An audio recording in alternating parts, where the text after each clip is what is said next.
The physical agony of the heat was soon replaced by a psychological breakdown so profound it felt like the desert was rewriting their souls. In the heart of Death Valley, time does not move in minutes, it moves in the rhythm of the throbbing heat, a slow, viscous pulse that drains the will to live until only the most primal instincts remain. As the second night bled into the third morning, the environment began to distort. The valley floor, a vast expanse of salt and alkali, turned into a giant mirror.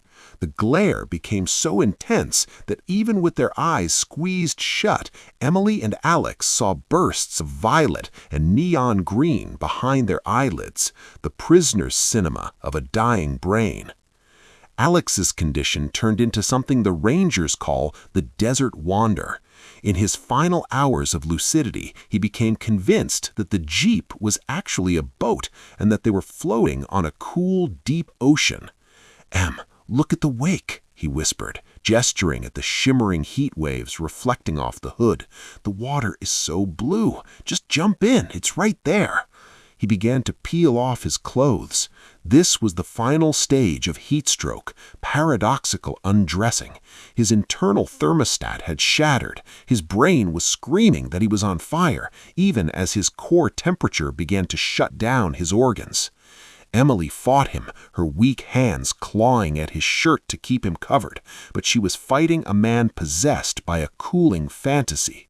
By noon of the third day, the local scavengers had arrived. They didn't circle, that's a myth. They simply sat. 3 turkey vultures landed on the jagged salt pillars of the Devil's Golf Course, 30 yards away. They didn't move. They just watched with prehistoric patience, their dark feathers absorbing the sun that was killing the 2 humans. Every time Emily blinked, the birds seemed a foot closer. She began to talk to them. She told them about her childhood in Vermont, about the smell of pine needles and the way the snow felt on her tongue. She begged them to wait. She promised them she would get Alex to the road. The vultures offered no reply, only the occasional rustle of a wing, a sound that in the absolute silence of the valley sounded like a guillotine blade sliding into place. When Emily finally began her final trek, she lost her sense of up and down. Because the sky and the salt flats were the same blinding shade of white, she felt as though she were suspended in a void. The thirst. It wasn't just a dry mouth. It felt as if her blood had turned into molasses. Every heartbeat was a struggle, her heart hammering against her ribs like a trapped bird, trying to pump fluid that was no longer there. The sound. Her hearing began to fail. The only thing she could hear was a high-pitched metallic ringing, interspersed with the sound of Alex's voice calling her name from years ago. The vision, her peripheral vision, closed in until she was looking through a narrow straw. At the end of that straw was the horizon, a line of black ink that refused to get closer.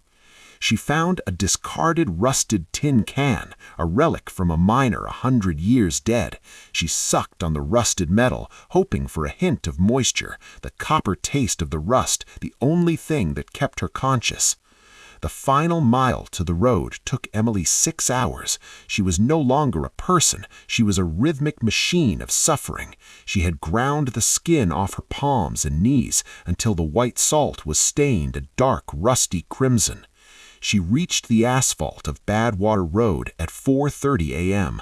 The pavement was still radiating the previous day's heat. It was 110 degrees Fahrenheit to the touch.